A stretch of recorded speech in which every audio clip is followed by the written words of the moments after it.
اعوذ باللہ من الشیطان الرجیم بسم اللہ الرحمن الرحیم رب اشرح لی صدری ویسر لی امری واحلل عقدۃ من لسانی یفقہوا قولی۔ ریاض الصالحین دوسرا حصہ، احادیث نبوی صلی اللہ علیہ وسلم۔ حضرت ابو ہریرہ رضی اللہ تعالی عنہ روایت فرماتے ہیں کہ میں نے رسول اللہ صلی اللہ علیہ وسلم کو فرماتے ہوئے سنا کہ قیامت والے دن جن لوگوں کا سب سے پہلے فیصلہ کیا جائے گا ان میں ایک وہ آدمی ہوگا جو شہید ہو گیا تھا، تو اسے بارگاہ الہی میں پیش کیا جائے گا۔ اللہ تعالیٰ اسے اپنی نعمتیں یاد کروائیں گے، وہ انہیں پہچانے گا۔ اللہ تعالیٰ فرمائیں گے تو نے ان کی وجہ سے کیا عمل کیا؟ وہ عرض کرے گا میں نے تیری راہ میں جہاد کیا یہاں تک کہ شہید ہو گیا۔ اللہ تعالیٰ فرمائیں گے تو نے جھوٹ کہا، تو اس لیے لڑا تھا کہ تجھے بہادر کہا جائے، تو تجھے دنیا میں بہادر کہہ لیا گیا۔ اب اس کی بابت حکم دیا جائے گا اور اسے منہ کے بل گھسیٹا جائے گا اور جہنم میں ڈال دیا جائے گا۔ اور دوسرا وہ شخص ہوگا جس نے دین کا علم حاصل کیا اور دوسروں کو سکھلایا اور قرآن پڑھا، تو اس کو پیش کیا جائے گا۔ اللہ تعالیٰ اس کو اپنی نعمتیں یاد کروائیں گے، وہ انہیں پہچانے گا۔ اللہ تعالیٰ پوچھیں گے تو نے ان کی وجہ سے کیا عمل کیا؟ وہ کہے گا میں نے علم سیکھا اور دوسروں کو سکھلایا اور تیری رضا کے لیے قرآن پڑھا۔ اللہ تعالیٰ فرمائیں گے تو نے جھوٹ کہا، تو نے تو علم اس لیے حاصل کیا تھا تاکہ تجھے عالم کہا جائے، اور قرآن اس لیے پڑھا تھا تاکہ تجھے قاری کہا جائے، تو بے شک تجھے دنیا میں ایسا کہہ لیا گیا۔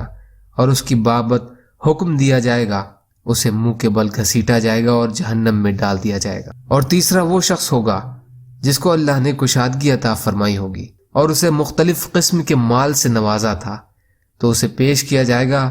اللہ تعالیٰ اسے اپنی نعمتیں یاد کروائیں گے، وہ انہیں پہچانے گا۔ اللہ تعالیٰ فرمائے گا تو نے ان کی وجہ سے کیا عمل کیا؟ وہ عرض کرے گا میں نے کوئی ایسا راستہ جس میں خرچ کیے جانے کو تو پسند کرتا تھا نہیں چھوڑا، مگر اس میں تیری خاطر ضرور خرچ کیا۔ اللہ تعالیٰ فرمائے گا تو نے جھوٹ بولا، تو نے تو یہ اس لیے کیا تھا کہ تجھے لوگ سخی کہیں، تو بے شک یہ کہہ لیا گیا۔ پھر اس کی بابت حکم دیا جائے گا اور اسے منہ کے بل گھسیٹا جائے گا اور جہنم میں ڈال دیا جائے گا۔ مسلم شریف۔ فائدہ اس سے ایک تو یہ معلوم ہوا کہ پہلے دکھاوا کرنے والوں کا محاسبہ ہوگا، دوسرا یہ کہ اخلاص کے بنا کوئی عمل بھی قبول نہیں ہے، چاہے ظاہری میں وہ عمل کتنا ہی بڑا ہو، لیکن دکھاوے کی وجہ سے اس پر ثواب ملنے کی بجائے عذاب ہوگا اور اس کا کرنے والا جنت کی بجائے جہنم میں جائے گا۔ یا اللہ ہم سب کو کہنے سننے سے زیادہ عمل کی توفیق عطا فرما۔ یا اللہ مظلوموں کی مدد فرما، ہم سب کو اپنی استطاعت کے بقدر اپنا حق ادا کرنے والا بنا۔ یا اللہ رحم کا، کرم کا، عافیت کا معاملہ فرما، سچی توبہ کی توفیق عطا فرما۔ جو پریشان ہیں ان کی پریشانیوں کو دور کر دے، جو قرض میں ہیں ان کے قرضوں کو ادا کروا دے، جو بیمار ہیں انہیں صحت کلی عطا فرما۔ یا اللہ آپ قادر مطلق ہیں، ہر شے پر قادر ہیں، آپ کے لیے آسان ہے۔ یا اللہ ہمارے لیے بھی آسانیاں پیدا فرما، ہر شے میں برکت عطا فرما۔ یا اللہ ہم سب کو رمضان کریم کا حق ادا کرنے والا بنا۔ یا اللہ سچی توبہ کی توفیق عطا فرما، استقامت عطا فرما، آپ جیسا بہتر سمجھیں ویسے ہماری حفاظت فرما۔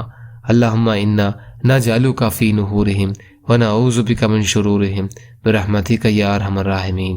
لا الہ الا اللہ محمد رسول اللہ۔ السلام علیکم۔